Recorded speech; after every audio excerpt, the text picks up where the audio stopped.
कार्यसूची आरंभ शंखवादन आउ शेष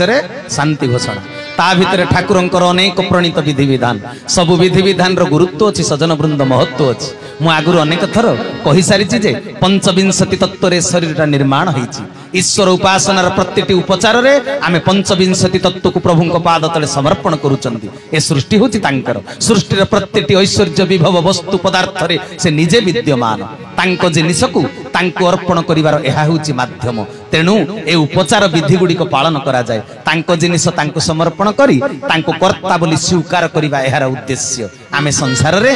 उपभोग्य वस्तु को भोग करूथिले मध्य से वस्तु आमर नुहे आम जीवन धारण पाई प्रभु आमको सब देइचंती तांको जिनिस को तांको सेवारे विनियोग करी आमे उपभोग कले आमको आउ दोष लागिबो नाही आउ गोटे कथा तांको जहा देई हबो ताहा तुमे प्रसाद रूप रे पाइबो तांको जहा नैवेद्य करी हबो नाही ताकू तुमे ग्रहण करी पारिबो नाही।